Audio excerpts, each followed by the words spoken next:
বলছে? সচ কহে তো মরে লাঠা। ওমা বলছে সত্যি কথা বললে এখন লাঠির মার খেতে হবে। ঝুটা জগৎ ভুলাবে রে, মিথ্যেটা জগৎটাকে ভুলিয়ে রেখেছে। তাই তো তুমি যদি সত্যি কথা মুখের ওপর বলে দাও, পাড়ায় তোমার থেকে খারাপ কাকিমা আর কেউ নেই। আর দিদি তুমি খুব ভালো, তোমার কাছে বলছে তুমি খুব ভালো, পাশের বাড়ি কি বলবো ও খুব বজ্জাত মেয়ে মানুষ, তুমি খুব ভালো। সে হচ্ছে একদম প্রিয় সবার কাছে। গো রস, গোরস মানে গরু দুগ্ধ, গোয়ালা গলিতে গলিতে নিয়ে বিক্রি করবে, গলিতে গলিতে আসবে গোয়ালা, মানুষ নেবে না। কত রোদে কত পরিশ্রম, আসে না? কত পরিশ্রম করে বিক্রি করছে। আর যদি মদওয়ালা জঙ্গলে বসে একটা হ্যারিকেন জেলে দেয়, ওকে আর গলিতে গলিতে আসা লাগবে না, ওখানেই ভিড় জমে যাবে। এটা পদকর্তা তুলসীদাস লিখছেন, যেটা হবে একদিন, যেটা হচ্ছে বর্তমানে। যে গোয়ালা তার বাড়ি ভেঙে পড়বে, আর যে সুরাওয়ালা তার তালার উপর তালা উঠবে। ঘর কা বাহুরি প্রীত না পাবে, ঘরের অগ্নি সাক্ষী করা বিবাহিত স্ত্রী ভালোবাসা পাবে না, ভালোবাসা পাবে দাসীরা। তা এই কলিযুগে দশা দেখেই মহাজন আমার হাসছে। তা এইবার বলুন কোন যুগটা সব থেকে খারাপ? আমি কিন্তু এত গুণের কথা বর্ণনা করেছি, এইবার দেখি কে কি বলে। সব থেকে খারাপ যুগ কোনটা গো? বলে সেই কলিতেই আটকে আছি আমরা। হলো এইবার যে শ্লোকটা আমি বলেছিলাম সেটার বর্ণনা করি। একটা চোর দাঁড়িয়ে আছে, একটা সাধু দাঁড়িয়ে আছে। আপনি গিয়ে কাকে প্রণাম করবেন? সাধুকে? কেন? চোরকে কেন নয়? আর যদি সাধুর বেশে চোর হয়, বেশি চালাকি, তাই তো বাবা? এখন কে সাধু কে চোর বোঝা যায়? হ্যাঁ, এই যে আমাদের ওখানে একজন মাধুগিরি করতে গেছে, আমাদের ওখানে কথা বলছি, প্রায় আসে, আমি অমুক আশ্রমে থাকি, আমি অমুক জায়গায় থাকি, হ্যাঁ এই আশ্রমে আমার আছে, এই আমার এত শিষ্য আছে। পরে কিছুদিন পর ধরা পড়েছে, দেখি আমাদেরই বাজারে, তুমি মায়াপুরের আশ্রমে থাকো, বাজারে সাইকেল নিয়ে বাজার করতে বেরিয়েছে। কি করে ধরবে এখন তুমি? তাহলে আপাতত প্রকৃত পক্ষে বা সাধারণ অর্থে আমরা সৎ ব্যক্তি বা ভালো জিনিসটাকে সম্মান করি, তাই আমরা সাধুকে প্রণাম করব। তা আমরা কিন্তু বিচার করে দেখলাম এতক্ষণ ধরে যে সব থেকে খারাপ যুগ হচ্ছে কলিযুগ, তাই তো? তাহলে কলিযুগে কেউ প্রণাম করবে? করবে না। কিন্তু মহাজন কি বলেছিল? প্রণামঃ কলিযুগ সর্বযুগ সার। বললাম না, প্রণামঃ কলিযুগ সর্বযুগ সার, হরি নাম সংকীর্তন যাহাতে প্রচার, যাহাতে প্রচার। এই বলে গেলাম না? এই জায়গাটায় আসতে গিয়ে এতগুলো কথা বলতে হলো। তাহলে প্রণাম করছে কলিযুগে, আমরা বললাম না আমরা কলিযুগে প্রণাম করব না, কিন্তু মহাজন কলিযুগেই প্রণাম করলেন। না সত্যকে নয়, না তেতাকে নয়, না রাপরকে নয়, আমি কলিযুগে প্রণাম করব। কেন? কারণ কলিযুগ হচ্ছে সব যুগের সার। কি করে হলো? বলে হরি নাম সংকীর্তন যাহাতে প্রচার। যে কলিযুগে হরি নামের প্রচার, যে কলিযুগে হরি নামের প্রচার, সে যুগের মতো যুগ হয় না আর হবার নয়। তাহলে এখানে কিন্তু আমরা আরেকটা প্রশ্ন পেলাম, যে কলিযুগে হরি নামের প্রচার বলে কলিযুগকে যদি প্রণাম করে, তার মানে অন্য কোন যুগে হরি নাম ছিল না, শুধুমাত্র কলিযুগেই আছে? এমনটা কিন্তু একেবারেই না। নাম তারক ব্রহ্ম নাম, আমাদের তারক ব্রহ্ম নাম জানো সবাই? আচ্ছা বলাবো, পরে আসছি। প্রতিটা যুগের একটা করে তারক ব্রহ্ম নাম আছে। এখানে যতজন বসে আছি, আমরা যদি আমাদের কলিযুগে তারক ব্রহ্ম নাম উচ্চারণ করি না, প্রত্যেকের সম উচ্চারণ হবে, একই উচ্চারণ হবে। আপনি বলে দেখুন, আমি বলবো, একই মিলে যাবে, এতটুকু তফাৎ থাকবে না। কিন্তু আপনি সত্য যুগের তারক ব্রহ্ম নাম বলুন, আমি বলছি, আমার শুনে বলুন, দেখবেন পৃথক হবে। আপনি আমার মতো উচ্চারণ করতে পারবেন। নারায়ণ পরা বেদা, নারায়ণ পরাক্ষরা, নারায়ণ পরা মুক্তি, নারায়ণ পরা গৌতি। আপনি বলুন, লেখাটা এক হবে, স্পেলিং এক হবে, কিন্তু উচ্চারণ এক হবে। কেন না? উচ্চারণ না করে করে জীবটা এমন আড়ষ্ট হয়ে গেছে যে পরিষ্কার উচ্চারণ হয় না। জানি না কতজন জান, আমাদেরকে বলতে হয়, পড়েছি তাই জানি, থোড়ি না আমরা জানতাম। তাহলে কলিযুগের নামের মধ্যে, কলিযুগের তারক ব্রহ্ম নামের মধ্যে, ওই যুগে তারক ব্রহ্ম নামের মধ্যে এত তফাৎ কেন? কেন আমরা পারি না উচ্চারণ করতে? কেন আমাদের জিহ্বা আড়ষ্ট হয়ে গেছে? কারণ তারক ব্রহ্ম নাম রচনা হয়েছে কিন্তু প্রচার হয়নি, পুঁথিবদ্ধ হয়েই রয়ে গেছে। বাবা আমি নাচ শিখেছি, আমি নাচ শিখেছি, কোনোদিনও মঞ্চে দাঁড়াইনি, আমার দ্বারা হবে কোনো? আমি যে নাচ শিখেছি কেউ জানবে? তুমি মঞ্চে না দাঁড়াই, ঘরে ভেতরে শিখে বসে আছি, ঠিক তদ্রুপ পুঁথিতে রচনা হলো কিন্তু পুঁথিবদ্ধ হয়ে রয়ে গেল, কেউ তো প্রচার করেনি, তাই মানুষ জানে না। কিন্তু বর্তমান কলিযুগ ব্যতিক্রমী কলিযুগ, একমাত্র কলিযুগ। আমি শব্দটা ব্যবহার করছি ব্যতিক্রমী। কেন ব্যতিক্রমী বললাম? আজকে বাবা আমি এখানে এসেছি, আমি যদি আমার ঘটনা বর্ণনা করি কেউ শুনবে? কিন্তু ব্যতিক্রমী কেন বলছি বাবা? যার নাম তিনি নিজে প্রচার করেছেন কলিযুগে, অন্য কেউ নয়, তার সাঙ্গপাঙ্গ নয়, যার নাম তিনি নিজে এসে কলির জীবে দাঁড়ে দাঁড়ে প্রচার করে গেলেন। তাই আমাদের কাছে তারক ব্রহ্ম নামটা এতটাই মধুর, আমাদের কাছে এতটাই সহজ যে বাচ্চা থেকে বুড়ো সবাই বলতে পারে আমা। তাই বলছে এই কলিযুগে, যে কলিযুগে হরিনাম সংকীর্তনের প্রচার, সে যুগের মতো যুগ হয় না আর হবারও নয়। সেই যুগের মানুষ আমরা, এটা আমাদের জীবন ধন্য, কলিযুগ ধন্য। কলিযুগের সব দিকটা খারাপ, সব দিক যেদিকে তাকাবে সব দিক খারাপ, শুধু একটা দিক ভালো, যে যুগে সাধনা করা লাগে না, যে যুগে সংসার ত্যাগ করা লাগে না, যজ্ঞ করা লাগে না, পূজা করা লাগে না, সংসারে বসে একবার গোবিন্দকে ডাকলেই, একবার নাম উচ্চারণ করলেই যেখানে উদ্ধার পাওয়া যায়, সেই যুগই হলো সার। তাই বাবা সবাই মিলে আমরা একত্রিত হয়েছি। বাড়িতে কে করি কে করি না আমি জানি না, বলতে পারবো না, বাড়ি বাড়ি তো আর ঘুরে দেখার মতো সময় আমার নাই। তা সবাই মিলে যখন সবার বাড়ি ছেড়ে সবাই সংসার পরিত্যাগ করে আজকে আমরা সন্ন্যাসী হইনি, কেউ সঙ্গে করে কিছু নিয়ে এসেছে, কেউ বাসনা নিয়ে এসেছে যে বাড়ি ফিরবো, আগে শুনি তারপর দেখা যায়। সবাই আমরা মায়াটাকে পরিত্যাগ করে সবাই মিলে আমরা একত্রিত হয়ে গেছি, সব পরিত্যাগ করে দিয়েছি, কত মায়ার বাঁধনকে অতিক্রম করে এসেছি। তাই সবাই মিলে আজকে আমরা একত্রিত হয়ে সেই নাম সংকীর্তনের শরণাপন্ন হব, যে নাম সংকীর্তন আমাদেরকে ভব নদী পারাপার করবে। জানো তো আমাদের দেশের মধ্যে কিছু দেশদ্রোহী মানুষ থাকে, আছে না? আমাদের দেশে থেকে আমার দেশে যদি ক্ষতি চায়, এই দিকটা মানে যারা ভালো চায় আর দিকে যারা ক্ষতি চায়, সারা শব্দই নেই। এইবার দেখুন মায়েরা চুপচাপ আছে, তাদের কিন্তু হাত বেরিয়েছে। কেন বলুন তো? বাড়িতে হাতের কাজ হয়, বাসন মাজে, রান্না করে, মানে হাতগুলো ভালো চলে। আর বাবাদের তো কাজরা হয় না, না হাতের ভালো। ও মা, বাড়িতে ভালো করে বাসন মাজাবে দেখি বাবাকে দিয়ে, দেখবে পরে বারে হরিবাসনকে হাত বেরিয়ে গেছে। আচ্ছা মায়েরা আমাকে সত্যি কথা বলবে না মিথ্যে কথা বলবে? আগে বলো, সত্যি বলবে? এখানে আছে বাবাদের আছে, হ্যাঁ কি না? স্বাস্থ্যের পক্ষে ভালো না খারাপ? মায়েরা বলো খারাপ, বাবারা বলেন ভালো না খারাপ? ভালো, মানে যে যার ভোটার সে তো তাকে ভালো বলবে। এখন বলছে কি হরিনামে হাত বের করব। আর যারা দাঁড়িয়ে থাকে বাবা তাদেরকে বলি, যখন কীর্তন শুনতে আসবেন পকেটবিহীন প্যান্ট পরবেন। কারণ আমি দেখেছি হরিবাসুর এসে যারা দাঁড়িয়ে থাকে সবার হাতটাই পকেটে থাকে। ঠান্ডা তো কি করে হাতটা বের করব, ঠান্ডায় হাত বেরোচ্ছে না। যদি কেউ বলে দাদা একটু হয়ে যাক না, এই তো তখন দুটোর জায়গায় চারটে হাত বের করে নিজের ক্ষতি করতে করে তালি দেবে। কিন্তু উপকার যেখানে হবে, যার সেবার জন্য হাত দুটো এনেছি তার সেবা বাদে নিজের অখাদ্য কুখাদ্যগুলো ওই হাত দিয়ে তা নিজের ক্ষতি করছো করো। এখন তুমি না খেলে যে বিক্রি করছো তারা সংসার চলবে না। কিন্তু যেখানে হরিনাম হচ্ছে সেখানে তো একটু করতালি দিতে হবে নাকি? তো আজকে যে বিষয়বস্তুটা আমরা আস্বাদন করব, আমরা যারা বৃন্দাবনে গিয়েছেন যারা জানেন, তারা বেশিরভাগ মানুষই জানবেন এটা, যে বৃন্দাবনে যে এত পুণ্যার্থী যায়, বৃন্দাবনে 5000-এরও বেশি মন্দির রয়েছে। কলকাতার গলিতে যদি হারিয়ে যান খুঁজে পাওয়া যাবে, বৃন্দাবনের গলিতে হারিয়ে গেলে খুঁজে পাওয়া মুশকিল আছে। মানে যেখানেই ঢুকবেন মনে হবে যে এই মন্দিরটাতেই আমি আগে এসেছি, কিন্তু আদেও না। কিন্তু এত মন্দির থাকা সত্ত্বেও যাকে প্রধান দর্শন করার জন্য পুণ্যার্থী যায় তার নাম কি গো? বাবা বাবা বাঁকে বিহারী লাল।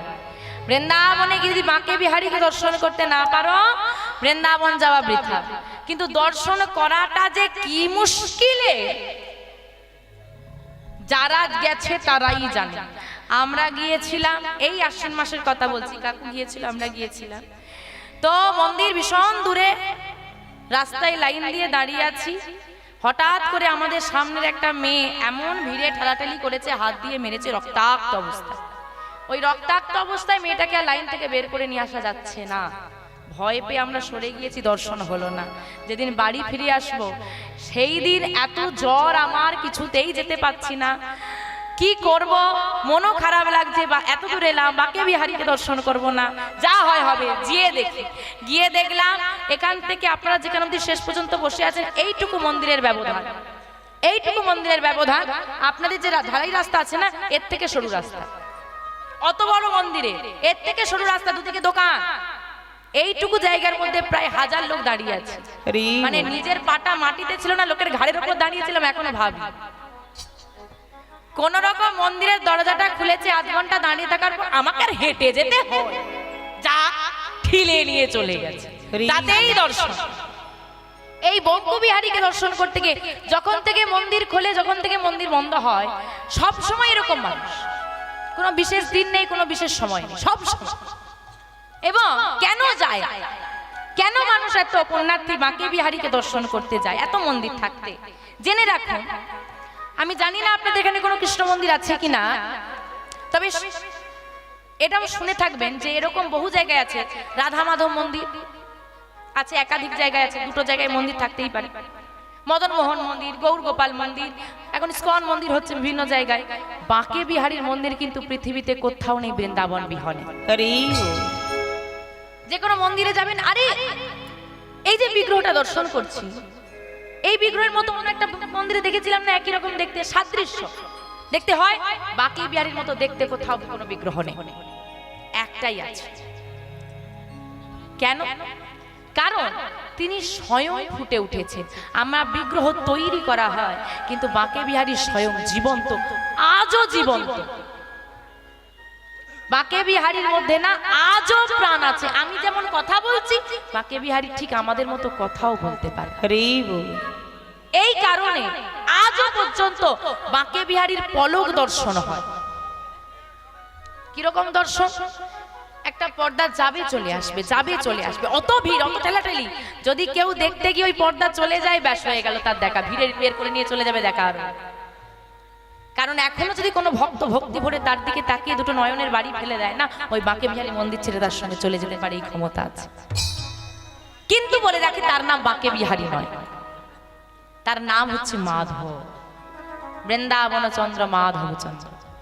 কিন্তু তাহলে যদি মাধব নাম হয়, বাঁকে বিহারী হলো কি করে? আমরা যারা এখানে ভক্তরা বসে আছি, বাবা আমার বয়স কত? বলে 40 হলো। কি গো 40 হয়ে গেল, এখনো গুরুচরণ আশ্রয় করনি, গলায় তুলসীর মালা নেই? আরে দাঁড়া বাপু, 70 ঠেকুন, তাই তো? এইবার 70 ঠেকলে হরি নাম করবো, 50-এ গিয়ে হরি বল। বিচারে দাঁড়িয়ে পড়েছে, কি গো সারা জীবনে হরি নাম করলে না? বলে কি করে করব, তুমি তো 70 পর্যন্ত টেকালে না। বলে আমরা কি গ্যারেন্টি দিয়েছিলাম তুমি 70 পর্যন্ত টিকবে? কোনো গ্যারেন্টি নেই তো। আজ আছি, এখন আছি, এখন করো। কৃষ্ণ ভজনের যোগ্য সময় কোনটা বাবা? বলে বয়স হলে। একদমই না, কৃষ্ণ ভজনের যোগ্য সময় কোনটা জানো? বাল্য বয়সে কৃষ্ণ ভজে, কৃষ্ণ পাওয়ার আসে, কৃষ্ণ পাওয়ার আসে। যৌবনে কালে কৃষ্ণ ভজে, কৃষ্ণ আসে না, আসে আসে না, আসে। বৃদ্ধ বয়সে কৃষ্ণ ভজে, জমের তরাসে, জমের তরাসে।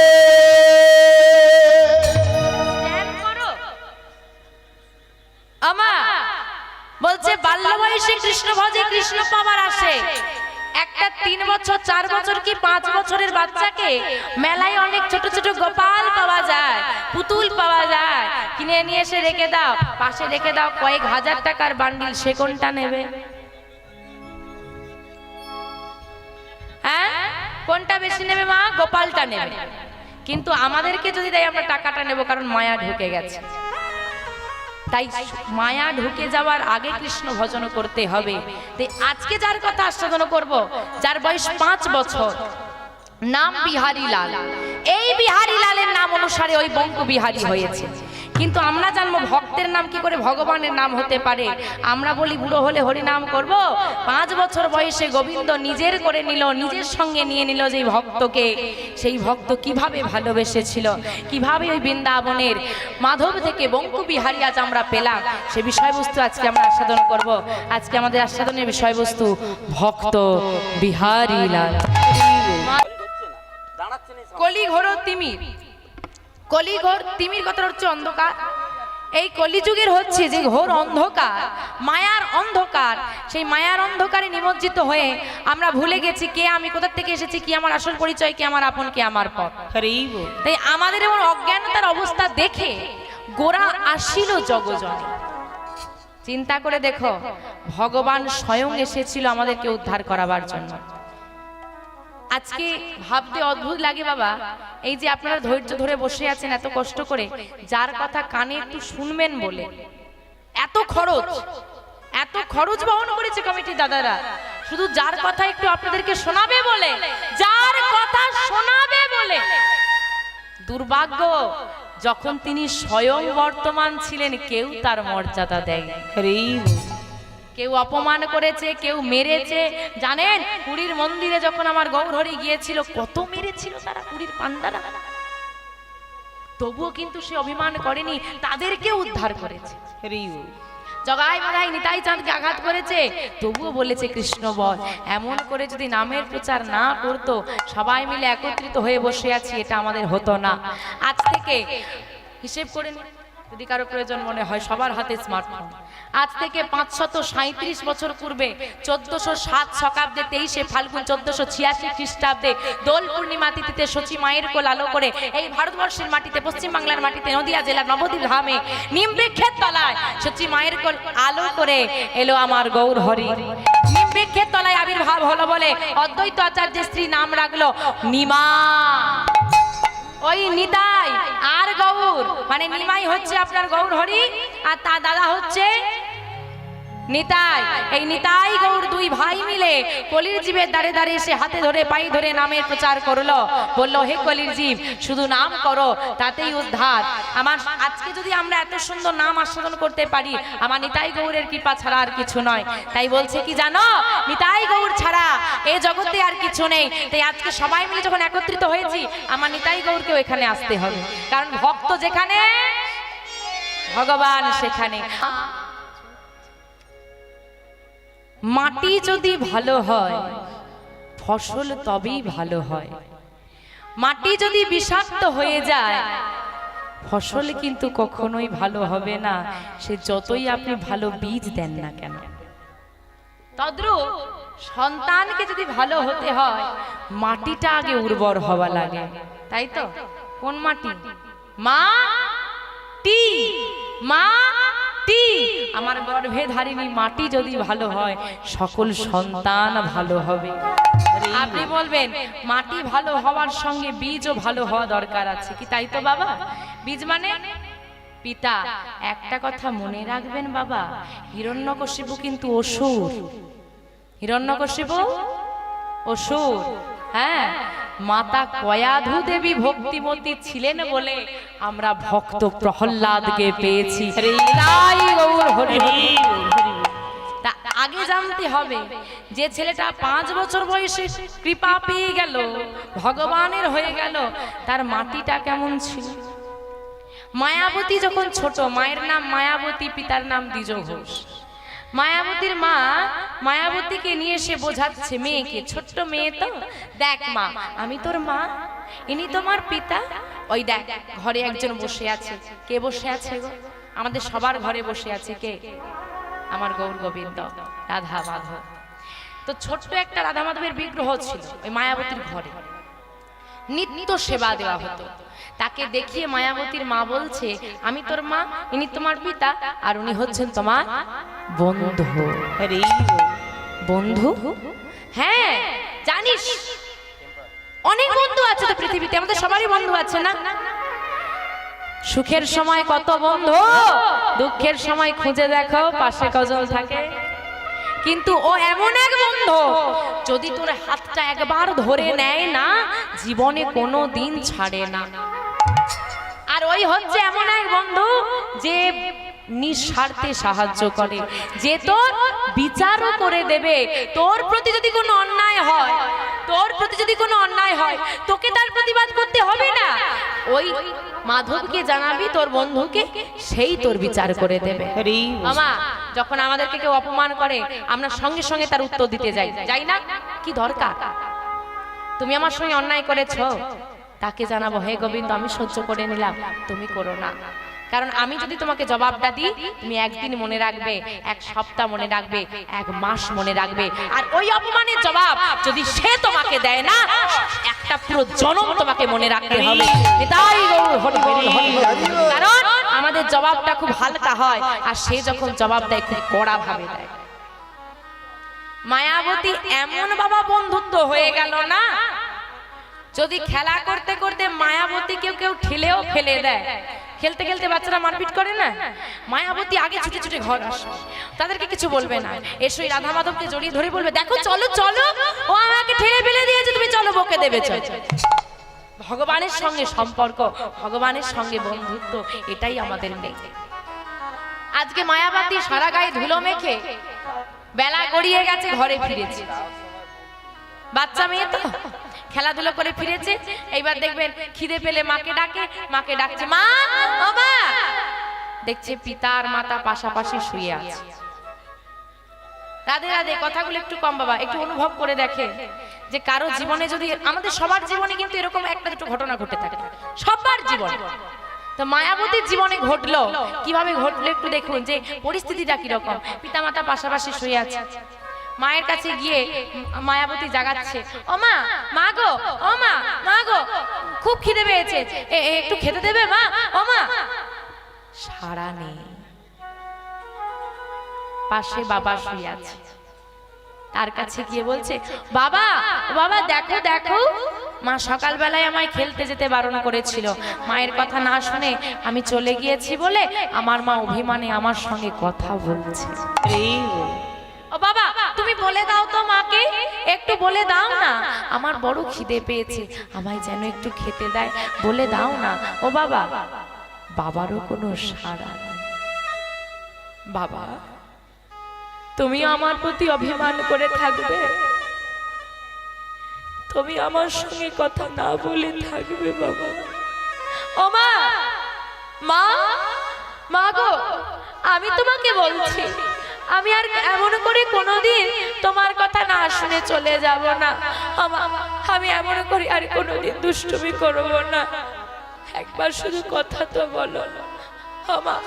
আমার যে বড় ক্ষুধা লেগেছে, একবার শুধু আমার সঙ্গে কথা বলো। আমি কথা দিচ্ছি মা, আমি এমন করে আর তোমাকে কোনোদিন জ্বালাবো না, আমার প্রতি আর অভিমান করে থেকো না। বাবা, তুমি একবার আমার মাকে বলো না, আমি বলছি তো, আমি আর কোনোদিন এমন করে দুষ্টুমি করবো না। বাবা, একবার শুধু কথা তো বলবো। চিৎকার করে ছোট্ট মেয়েটা একবার বাবার কাছে ছুটে যায়, একবার মায়ের কাছে ছুটে যায়, শুধু একটিবার কথা বলো। মায়াবতীকে এসে পাশ থেকে একটা মা জড়িয়ে ধরেছে, মায়াবতী কাঁদিস না মা, কাঁদিস না, দেখো না, দেখো না আমার সঙ্গে আমার মা কথা বলছে না, দেখো না, বলো না তোমরা একটু। তোর বাবা মা আর কোনোদিন কথা বলবে না। কি? হ্যাঁ রে, না না, আমার বাবা মা আমার সঙ্গে কথা বলবে না কেন? কেন বলবে না? কারণ তারা তোকে ছেড়ে চলে গেছে, চলে গেছে, চলে গেছে। বন্ধু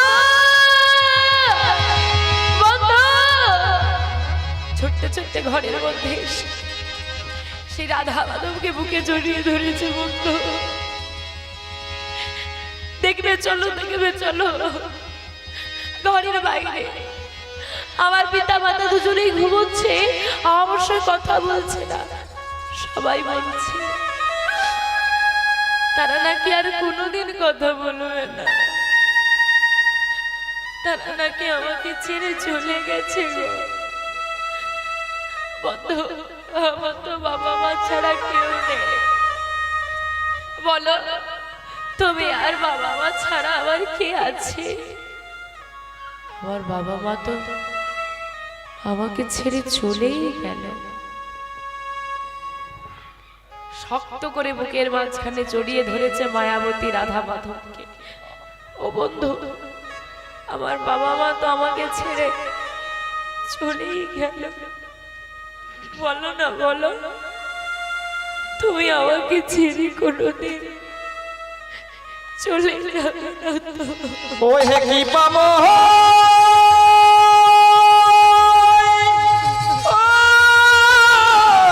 করুণাময়, ও গো দয়া দয়াময়, ও হে কৃপা কৃপা। তুমিও যদি আমাকে ছেড়ে চলে যাও, এই জগতে আমার আর আপন বলতে কেউ থাকবে না। একবার বলো না তুমি আমাকে ছেড়ে যাবে না তো? কি হবে গো, এতটুকু মেয়ে কি করবে একে নিয়ে? সত্যি তো মেয়েটার বাবা মা ছাড়া কেউ নেই। আশেপাশের মায়েরা বলল কি আর করবে, আমাদেরকেই দেখতে হবে। কিন্তু মা গো, মায়ের মতো কি কেউ হয়? মায়ের জায়গাটা কি কেউ নিতে পারে? দুয়ারে গিয়ে বসে আছে ছোট্ট মায়াবতী, খিদে পেয়েছে। পরের বাড়ির দুয়ারে গিয়ে বসেছে, বস খেতে দেবো বস। তার নিজের সন্তানদেরকে খেতে দিয়েছে, মায়াবতী তাকিয়ে আছে। মা দাও না একটু বড় করে বসতে বললাম তো, ধৈর্য ধরছে না নাকি? ঝরঝর করে চোখ দিয়ে জল আসছে। মনে মনে চিন্তা করছে মায়াবতী, আমার মা যখন ছিল আমি খেতাম না বলে কত আমাকে বকা দিত। মা দেখে যাও, মা দেখে যাও।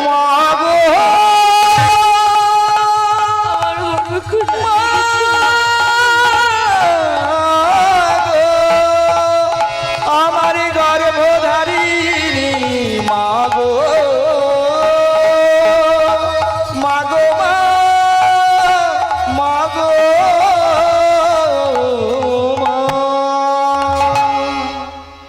দেখতে দেখতে এইভাবেই অবহেলায় বড় হতে লাগলো মায়াবতী। একটু বড় হয়েছে, এখানে যে সমস্ত ঠাম্মারা বসে আছে খুব ছোটবেলায় বিয়ে হয়েছে। হ্যাঁ, তখনকার খুব ছোটবেলায় বিয়ে দেওয়া হতো, তাই হয়ে গেল, তাই হয়ে গেল মা। ওই ছোটবেলাতেই বিয়ে দেওয়া হয়ে গেল। মায়াবতী আর যাই হোক একটা আপন মানুষ পেয়েছে। স্বামীর নাম দ্বিজ ঘোষ, ভক্ত মানুষ। বাড়িতে আর্থিক সচ্ছলতা নেই, মানে টাকা পয়সা খুব বেশি নেই, কিন্তু সুখ আছে। মাসে কয়েক লাখ টাকা ইনকাম, তবু সুখ নেই ঘরে। দিন আনে দিন খায়, তাতেই আনন্দ। এমনও পরিবার আছে টাকাটাই জীবনের সব সুখ বহন করে। দেখতে দেখতে গৌর গোবিন্দ কৃপায় মায়াবতী মা গর্ভবতী হয়ে গেল। কি গো মা, খুশির খবর না দুঃখের খবর? মায়াবতী, আর তোমার চিন্তা নেই, তুমি নিজেকে খুব একা মনে করতে না। এই দেখো আমি আছি, আমাদের রাধা মাধব আছে। এইবার আমাদের ঘর আলো করে একটা ছোট্ট খোকা আসবে, দেখবে তোমার আর একা মনে হবে না। আমাদের সারা বাড়ি জুড়ে, আমাদের এই ছোট্ট করে ঘরটা জুড়ে কত চিৎকার, কত কোলাহল, আমাদের পুরো ঘরটা ভরে যাবে। মায়াবতীর মনে সেই যে আঘাত পেয়েছে, পিতামাতা ছেড়ে চলে গেছে, ধীরে ধীরে ভুলতে শুরু করলো। আমরা দেখবেন দুঃখ ভুলে যাই আস্তে আস্তে, মনে করি স্মৃতি থেকে মুছে দিই, যা হওয়ার হয়ে গেছে, এবার তো সব ঠিক আছে। মায়াবতীরও মনে একটু আনন্দ হলো, সত্যিই তাই, জীবনে যা হওয়ার তো তা হয়েই গেছে, মনে রেখে আর ধরে রেখে কি হবে, এখন আমাকে সুস্থ থাকতে হবে, কারণ আমার গর্ভে সন্তান। আনন্দের দিন বাবা। আর ওই মাধব হঠাৎ করে বলে বসল, মায়াবতী ভালোবাসো আমাকে? কতটা ভালোবাসো? পরীক্ষা দিতে পারবে? কারণ ভগবান বলেছে, যে করে আমার আশ আমি করি তার সর্বনাশ। আমি করি তার সর্বনাশ। প্রিয় যদি না ছাড়ি আমার পাশ, আমি হই তার দাসে অনুদান। আমি হই তার অনুদান। মায়াবতী কতটা ভালোবাসো, পরীক্ষা দিতে হবে। শুরু হলো মায়াবতীর পরীক্ষা। এত পরীক্ষা ভক্তের ভগবান নিল, তবুও থামলো না। মা ভগবান করুন, কারো জীবনে যেন এত কষ্ট না হয়। যারা ভগবানকে ভালোবাসে তাদের কষ্ট তো হয়, কিন্তু ভগবানের কাছে নিবেদন, এত কষ্ট কাউকে দিও না। গর্ভবতী হলো মা, কিছু মাস যাওয়ার পরে স্বামী দ্বিজ ঘোষ মারা গেল। ও মা, এবার বলো মেয়েটার কি হবে? বাবা নেই, মা নেই, স্বামীও নেই, আবার গর্ভে সন্তান। কি করব মাধব? কোন অপরাধের শাস্তি তুমি আমায় দিচ্ছ বলতে পারো? আমি কি ভুল করেছি, কি অন্যায় করেছি আমি বলো? জগতে তাকিয়ে দেখো কতজনা মানুষ আছে, কত আত্মীয় পরিজন, ভালোবাসার মানুষ, আমার তো কেউ নেই। না দিয়েছো পিতা মাতার ভালোবাসা, না দিয়েছো স্বামীর সুখ, না আছে ভাই বোন। কার কাছে গিয়ে দাঁড়াবো? তোমার কেমন মহিমা দয়া, তোমার কেমন মহিমা। এত কষ্ট দুঃখ জীবনে পেয়েছি, তবু কোনোদিন তোমার কাছে আমি অভিযোগ নিয়ে আসিনি বা তোমাকে দোষারোপ করিনি, আজও করব না গো। শুধু একটা নিবেদন আছে তোমার কাছে, কষ্ট দাও, দুঃখ দাও, দাও আরো দাও, কিন্তু সে কষ্ট সহ্য করার মতো ক্ষমতাটাও তুমি দিও। ওগো দয়াময়, জীবনে আমাকে যতই দুঃখ দাও না কেন, শুধু এই নিবেদন, কোনোদিন তোমার চরণ ছাড়া করো না। এইবার মায়াবতী চিন্তা করছে কি করে চলবে। এখন গর্ভের সন্তান নিয়ে তো কাজ করতে পারবো না, ভারী কাজ, পরের বাড়িতে কাজ করবো সেটা তো পারবো না। কি করে চলবে? আমি কি করে সন্তানকে বড় করব? কি পরিচয় দেব? কি করে সমাজের মধ্যে একজন নারী হয়ে এই সন্তানকে নিয়ে আমি বেরোবো? হাজারো চিন্তা মায়াবতীর মাথায় চেপে বসলো। কিন্তু ভাবছো বসে চলবে কিসে? তুমি ভাববার কে? যার ভাবনা সে ভাববে, তুমি ভাবো শুধু তাকে। আমরা কত কিছু ভেবে বসে থাকি, এটা হবে, এটার পর এটা হবে, ওটার পর ওটা হবে, সব ভাবনা ঘেটে ঘ হয়ে যায়। কারণ আমরা যা ভাবি তার থেকে অনেক ভালো কিছু সে ভেবে রাখে। কারণ আমাদের মাথাগুলো খুব ছোট ছোট, তার মাথাটা একটু বড়, বুদ্ধি একটু বেশি। আমরা সব এইটুকু করে বুদ্ধি নিয়ে ঘুরে বেড়াই, তাতেই কত অহংকার। শুধু তার প্রতি বিশ্বাস রাখা। তার প্রতি বিশ্বাস রাখলে কি হয় জানো মা? তার প্রতি বিশ্বাস রাখলে এটাই হয় যে সে কখনো তাকে হারতে দেয় না। সবার আগে তাকে রাখো যে গোবিন্দ আমার কি বিপদ, আমার বিপদ, বিপদ তো তোমার, কারণ সংসারটা তো তোমার, আমার তো নয়। 5 ভাই, ওদিকে 100 ভাই। কুরুক্ষেত্রের মাঠে পাণ্ডবরা 5 ভাই, ওইদিকে 100 ভাই, কত সেনা, কত বীর। কিন্তু ওই যে সবার আগে অর্জুন রেখে দিল ভগবানকে, রথের সারথি করে দিয়েছে সবার আগে ভগবান। আর যেখানে সবার আগে ভগবান থাকে তাদেরকে ভেদ করে আসবে কি করে বিপদ, জয় তার হবে।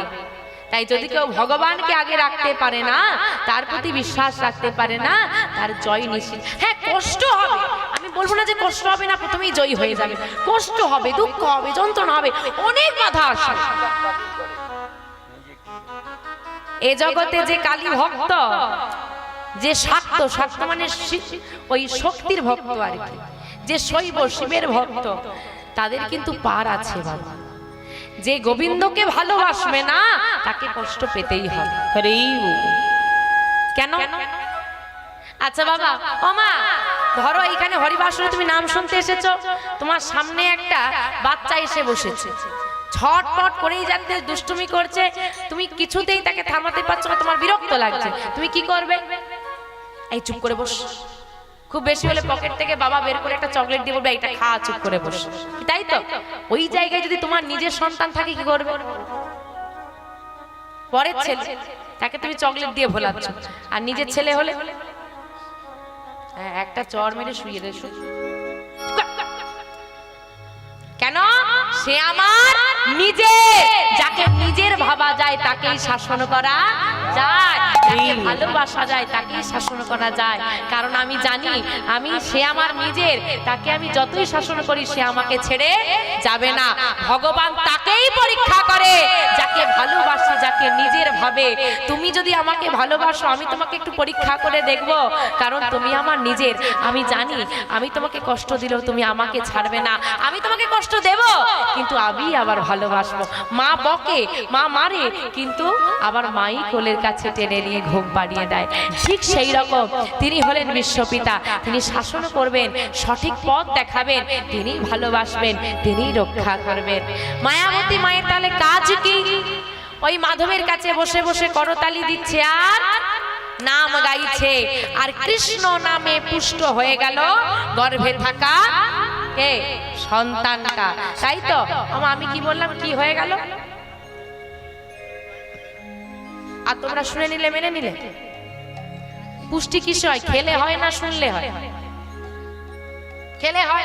তাহলে আমি বললাম হরি নামে পুষ্টি হয়ে গেল, হরি নামে কি খাওয়া যায়? সত্যি বাবা বুদ্ধি। বাবা, খেয়ে পুষ্টি হচ্ছে, খাই কোথায়? পেটে। এই জন্য পেটে পুষ্টি হয় এই রকম। হ্যাঁ, মা সব ওই সিরিয়াল দেখে, সন্তান যখন গর্ভে টিভি দেখে বেশ ভালো মন্দ খাওয়া দাওয়া করে পুষ্টি দিয়েছে। ছেলের বয়স এখন 22, রাত্রি 12টার পর ছেলে পুষ্টি নিয়ে বাড়ি ফিরছে। হ্যাঁ, পাশের বাড়িতে এসে, নিজের বাড়ি আর চিনতে পারছে না, পাশের বাড়িতে এসেছে, এমন খেয়ে দিয়ে পুষ্টি পেয়েছে বাবা, দাঁড়াতেই পারছে না, দুপাশে দুজন ধরে নিয়ে আসে। খাওয়ার পুষ্টি শুধু পেটে দিলে হয় না, এইখানটাতেও দিতে হয়।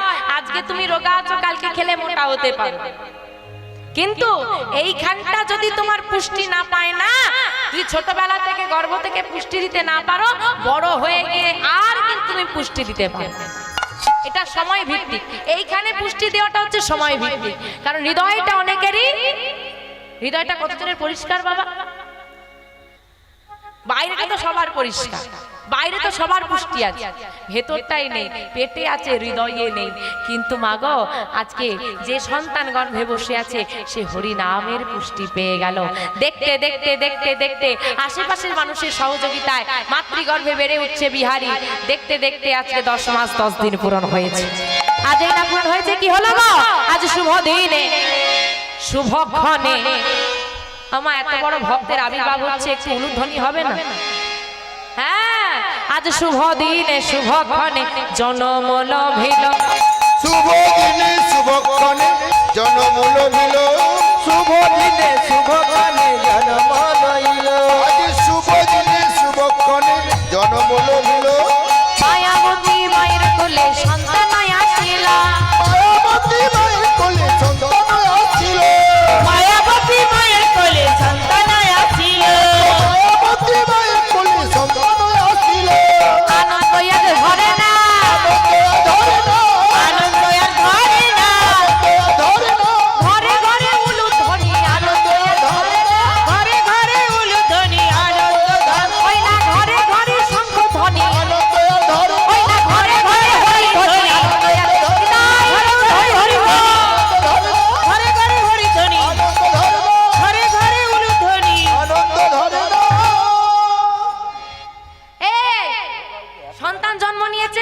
খুশির খবর, আর একটা খুশির খবর দেব, ছেলে হয়েছে।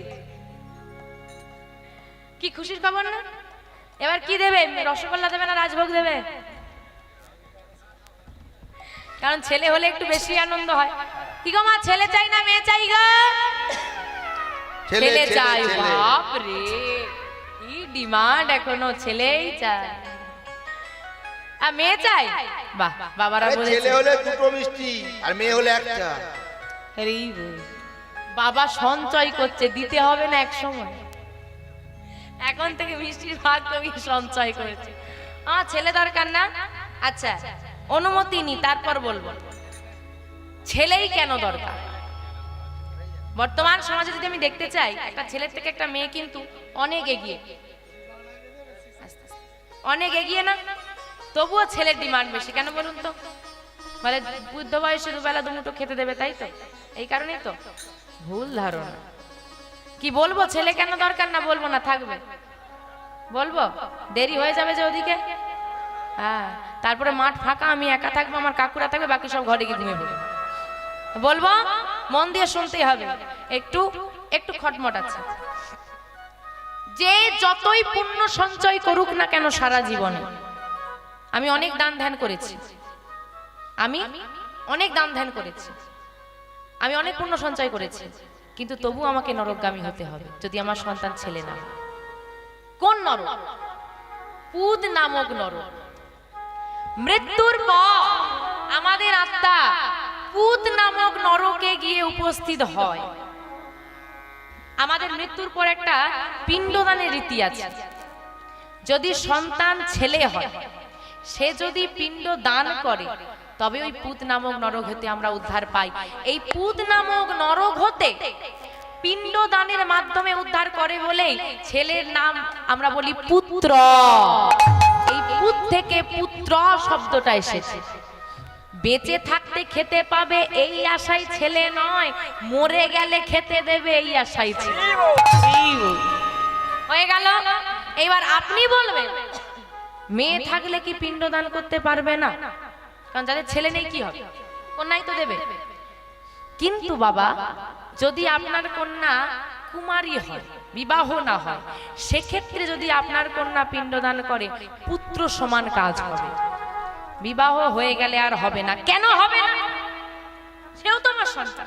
কারণ বিবাহের পর কন্যা পরগোত্রে চলে গেল।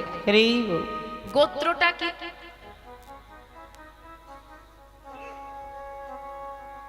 পরগোত্রে তো চলে তো গেল, গোত্রটা কি? আচ্ছা, গোত্রের নাম একটা বল। শাণ্ডিল্য, শাণ্ডিল্য বললে। আচ্ছা, কাশ্যপ, তাই তো? কাশ্যপ গোত্র বললে, আর শাণ্ডিল্য বললে। যার যা গোত্র আছে আমি তো জানি না, মনে মনে ধরে নাও যার যা আছে। এবার বলে দিচ্ছি শোনো গোত্র কি। যদি শাণ্ডিল্য ধরে রাখি, বা একজন কাশ্যপ বলেছেন তাই যদি ধরি, এনারা হলেন এক একজন মুনি। যদি কারো গোত্র শাণ্ডিল্য হয়, তিনি শাণ্ডিল্য মুনির বংশধর।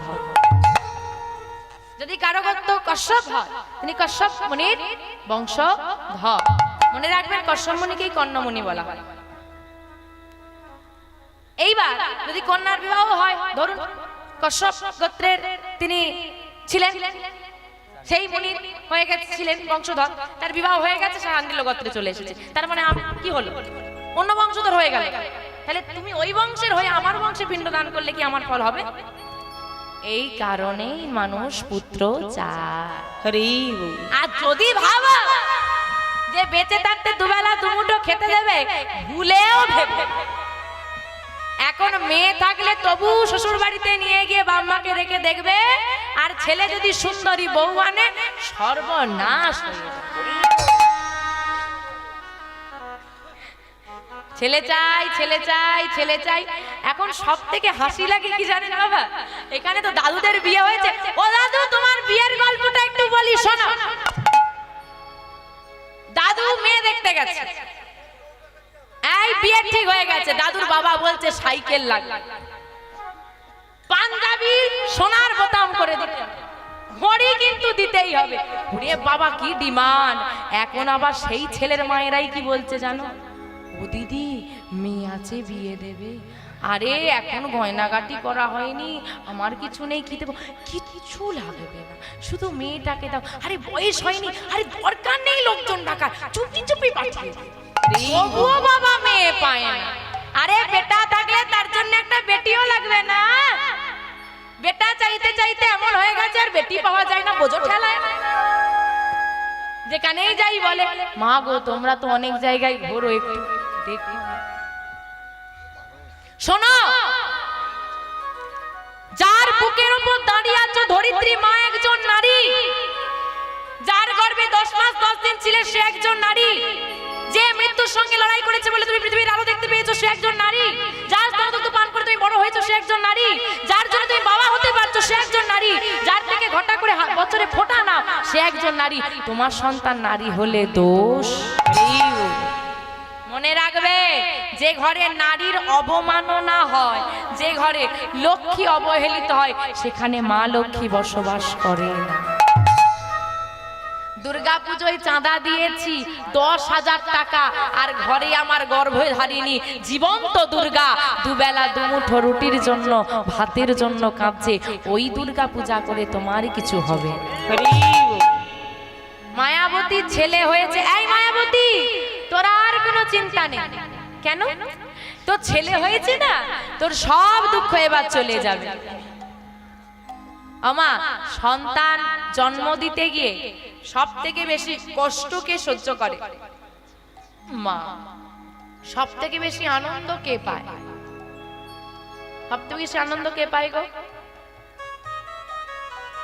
মায়ের কষ্ট হয় আর আনন্দ কে পায়? বাবা। তাহলে এতক্ষণ কি বললো? একটার বেশি দুটো মেয়ে হয়ে গেলে বাবার মুখটাই বাংলার 5 হয়ে যায়। মা সব থেকে বেশি কষ্টও পায় মা, সব থেকে বেশি আনন্দও পায় মা। সে যদি শুধুই কষ্ট পেত তাহলে সন্তান জন্ম দিত না, আনন্দ যদি না থাকতো। যতই কষ্ট হোক বক্ষে জড়িয়ে ধরলেই আনন্দ। কিন্তু আজকে মায়াবতী মায়ের মনে কোনো আনন্দ নেই, তার মনে ভয় আর চিন্তা, মানুষ করব কি করে। ওই রাধা মাধবের কাছে নিয়ে গিয়ে একটু লক্ষ্য করবেন বাবা, শব্দগুলো কথাগুলো আর একটু মনে রাখার চেষ্টা করবেন। কারণ কি কথা থেকে আমরা অনেক কথা বলে দিই কিন্তু ভাবি না যে কি ফল হতে পারে। আজকে লক্ষ্য করুন মায়াবতীর কয়েকটা কথার ফল কি দাঁড়িয়ে গেল তার জীবনে। ওই সন্তানকে নিয়ে গিয়ে রাধা মাধবের চরণে শয়নে দিয়ে বলছে, হে রাধা মাধব, তোমার বস্তু তোমাকে ফিরিয়ে দিলাম, তোমার ছেলে তোমাকে, তুমি আমাকে দিয়ে দিলে, আমি তোমাকে আর ফেরত দেব? তোমাকে দিয়ে দিলাম, এ জগতে আমার বলে তো কিছু নেই, কিন্তু তবুও তো আমি মা, গর্ভে ধরেছি, তোমার কাছেই নিবেদন। এই সন্তান আমি নাম রাখলাম বিহারী, একে তুমি আমার থেকে দূরে করে দিলেও, একে তুমি আমার থেকে দূরে করে দিলেও কোনোদিন যেন তোমার থেকে দূরে করে দিও না, তুমি ওর সঙ্গে থেকো। নিতাই গৌর হরি হরি হরি। কিন্তু কি করে চলবে? চলো দেখতে দেখতে মা একটু সুস্থ হয়েছে, কিছুদিন কেটেছে, ওই ছেলেটাকে কোলে নিয়ে বাড়ি বাড়ি ঘুরছে। একটা কাজ দেবে দিদি? যা দাও দেবে, ছেলেটাকে তো মানুষ করতে হবে, দাও না একটা কাজ। কয়েকটা বাড়ি ঘুরে ঘুরে কারো বাসনটা মেজে দেয়, কারো রান্না করে দেয়, কারো ঘরটা মুছে দেয়, তাই দিয়ে বিহারি চলে, মায়ের সংসার চলে। ছোট্ট বিহারিকে শয়নে দিয়ে মা কাজ করে আর বিহারি শয়নে থাকে। হঠাৎ করে ক্ষুধার জ্বালায় ছেলেটা কেঁদে উঠলে মা কোলে নিয়ে স্তনদুগ্ধ পান করায়, আবার শুয়ে দিয়ে আবার সে কাজ করে, কিন্তু নাম ভোলে না। আর মা নাম গায়, ছেলেটা কি করে? মা গাইছে, ছেলেটা আজকে আপনারা শুনছেন বিহারীও নববিধা ভক্তির প্রথম অঙ্গ শ্রবণ। যেখান দিয়ে যাও ঘুরে ফিরে শাস্ত্রে এসে হিসাবটা মেলাতে। নববিধা ভক্তিতে বলছেন শ্রবণং কীর্তনং বিষ্ণু শরণং পদসেবং অর্চনং বন্দনং দাস্য সক্ষ আত্মনিবেদন। ভক্তি 9টা, তার মধ্যে প্রথম হলো শ্রবণ। শ্রবণের মধ্যে দিয়ে যত তাড়াতাড়ি ভক্ত হওয়া যায় না, ভক্তি আসে না, অন্য কোনো পথে আসে না। প্রমাণ দেব? প্রমাণ দেব? আমি কি অন্য কিছু করেছি? শুধু বলছি, শুধু বলছি তো, আর কিছু করেছি? মায়েদের সবার চোখে জল দেখেছি। এটা তো যেখানে শুনলে চোখে জল এসে যায় গোবিন্দের প্রতি, এর থেকে আর অন্য কোনো পথে তাড়াতাড়ি আসতে পারে?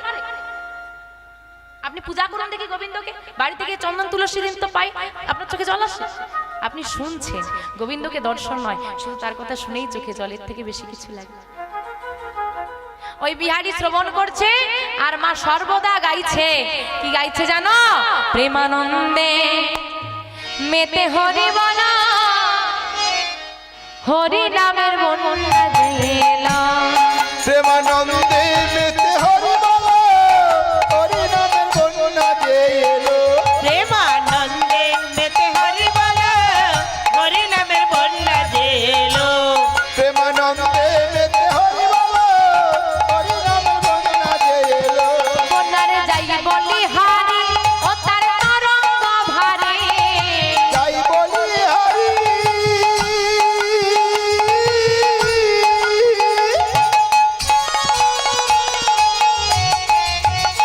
ও তার তরঙ্গ ভারী। বন্যার যাই বলি হরি,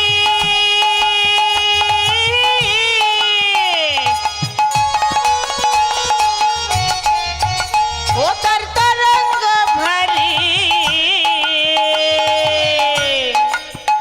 দেখো প্রেম তরঙ্গে দিচ্ছে সাঁতার গোলক বিহারী।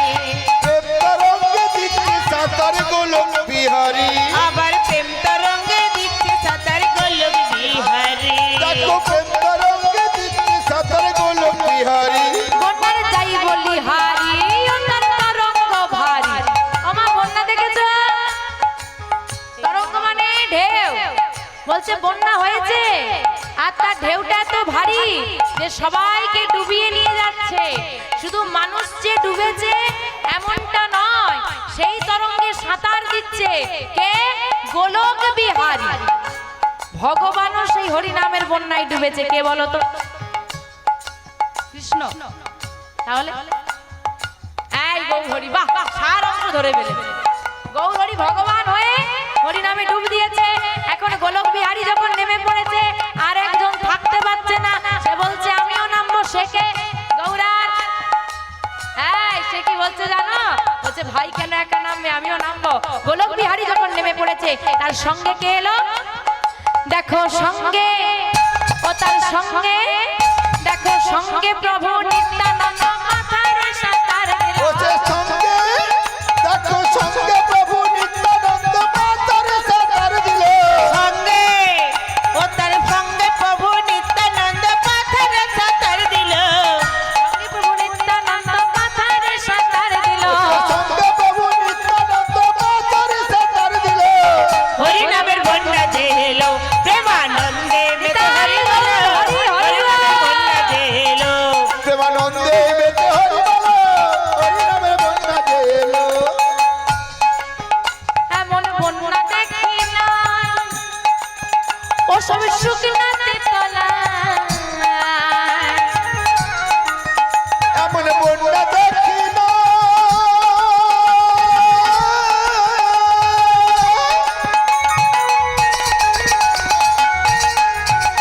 ও তোর শুকনাতে তলায়। এমন বন্যা দেখি নাই, মানুষ শুকনোতে তলায়। বাবা, ডুবলো নদের পুরুষ নারী জাতির বিচার নাই। দেখো ডুবলো নদের পুরুষ নারী জাতের বিচার নাই। আবার ডুবলো নদের পুরুষ নারী জাতের বিচার দেখো নাই। ডুবলো নদের পুরুষ নারী জাতের বিচার নাই। এমন বন্যা দেখি নাই, ও সব শুকনাতে তলায়। আমার বন্যা দেখেছো? বন্যা যখন হয় কত মানুষ তলিয়ে যায়, কত ঘর বাড়ি চলে যায়, কত জিনিসপত্র তলিয়ে যায়। এমন বন্যা দেখেছো? জল নেই, মানুষ তলিয়ে যাচ্ছে। দেখেছো? বাবারা দেখেছেন? জল নেই, মানুষ তলিয়ে যাচ্ছে, এমন বন্যা। আরে এই তো এইখানে হচ্ছে, দেখতে পাচ্ছ না? দেখো ভালো করে দেখো। জল আছে, কত মানুষ এক জায়গায় হয়ে গেছে, দেখো সবাইকে তলিয়ে নিয়ে এক জায়গায় চলে এসেছে। হরি নামের বন্যা, শুকনা বন্যা। এই বন্যা যদি দেখতে হয় যেতে হবে মায়াপুরে, দেখে আসবে কত মানুষ জল নেই গো, একত্রিত হয়ে হরি নামের জলে, হরি নামের বন্যায় তলিয়ে যাচ্ছে। ডুবলো নদের পুরুষ নারী। আজকে এখানে হরিনাম চলছে, চলছে, বাবারা মায়েরা একত্রিত হয়ে বসে হরিনাম শুনছে।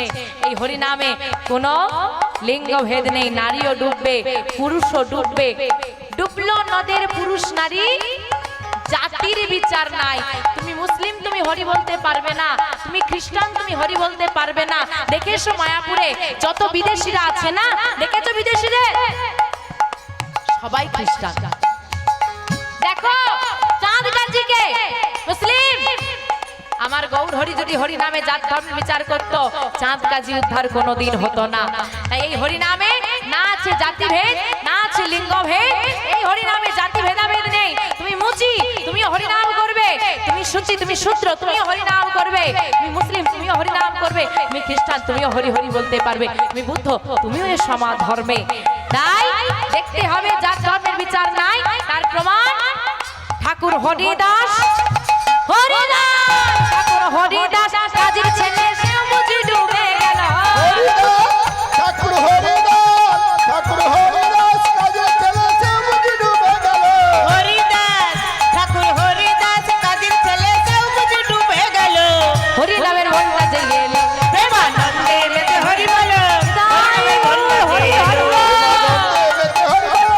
হরিনামের বন্যা যে এলো। প্রেমানন্দে মেতে হরি বলো, হরিনামের বন্যা যে এলো। বাবা চলো, হরি নামের বন্যা হয়েছে কি মনে হয় এখানে হয়েছে? তা বন্যা হয়েছে যখন নামবে নাকি জলে? নামবে বাবা, ভয় লাগছে না ভিজে যাবে? আহা, তো কারা কারা হরি নামের আজকে যেখানে বন্যা হয়েছে কে কে জলে নামবে হাত তোলো দেখি। বাবা বাবা, হাত শুধু তুললে হবে না, একটু হরি ধ্বনি দিতে হবে। নিতাই গৌর হরি হরি হরি বল, একবার হরি বল বলে তুমি নামো সেই জলে। হরি বল বলে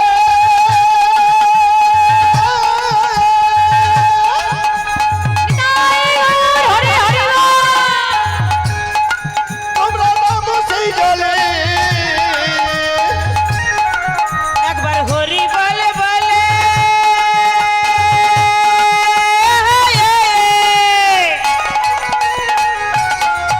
তুমি নামো সেই জলে। ডুবলো যেজন পেল রতন সন্তোষ তাই বলে। ডুবলো যেজন পেল রতন সন্তোষ তাই বলে। ডুবলো যেজন পেল রতন সন্তোষ তাই বলে। ডুবলো যেজন পেল রতন সন্তোষ তাই বলে। একবার হরি বল বলে তুমি নামো সেই জলে। নেমেছো, ডুবেছো, ডুবেছো, কই জল নেই তো গায়ে? আমার ডুবেছো হ্যাঁ কিনা বলো? ডুবেছো, রতন পেয়েছো? দেখাও শুধু হ্যাঁ আর হ্যাঁ। আমা আমরা যতই হরি হরি বলি রতন আর পাই না। কারণ বাবা আমরাও নদীতে যাই, স্নান করতে যাই না, আমরা ডুবে হাবুডুবু খাই আর ওই জলেই ডুবুরি ডুবে রতন তোলে। কেন জানো মা? আমরা হরি নাম করি আলগা হরি নাম, সারাদিন হরি হরি, রাতের বেলায় এমন করলে কি আর ওই রতন পাওয়া যায় গো? রতন পেতে হলে কি করতে হবে জানো? শুধু ডুবলে, শুধু ডুবলে হবে না, শুধু ডুবলে হবে না, তবে কি করতে হবে? ডোবার মতো, ডোবার মতো, ডোবার মতো ডুবলে বুঝিস যে রতন পেল। ডোবার মতো, ডোবার মতো ডুবতে হবে। রতন পেল। তোমার মতো ডুবলে অবশ্যই বুঝি রতন পেল। হরি নামের বন্যা যে এলো, প্রেমানন্দে মেতে হরি বলো, তাই গৌর হরি হরি বল। প্রেমানন্দে মেতে হরি বলো, হরি নামের বন্যা যে এলো। প্রেমানন্দে মেতে হরি বলো,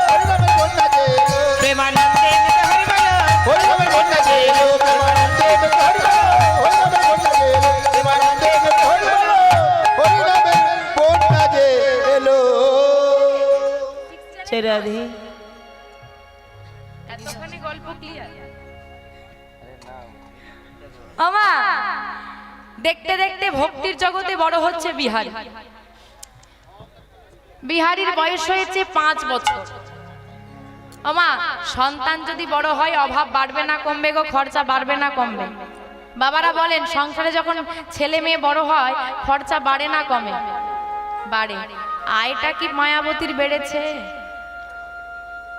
তাহলে অভাব দেখা দেবে। অভাব দেখা দিচ্ছে ধীরে ধীরে ধীরে ধীরে ধীরে ধীরে। বিহারীর বয়স হলো 5 বছর। এখন অভাবটা চরমে। হরি চরম অভাবটা কিরকম? যে ঘরে দুবেলা দুমুঠো পেট পূরণ খাবার পায় না, এর থেকে বেশি অভাব কিছু হয় না। তা বলে বিহারী কি অভুক্ত থাকে না? বিহারীর খাবার হয়, মা বিহারীকে সেবা দেয়, বিহারীর সেবায় কোনো ত্রুটি নেই।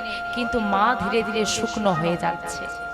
বিহারী বুঝতে পারলো দিনের পর দিন মা না খেয়ে ঘুমিয়ে যায়, তার মানে আমার ঘরে অভাব আছে, আমাকে কিছু করতে হবে।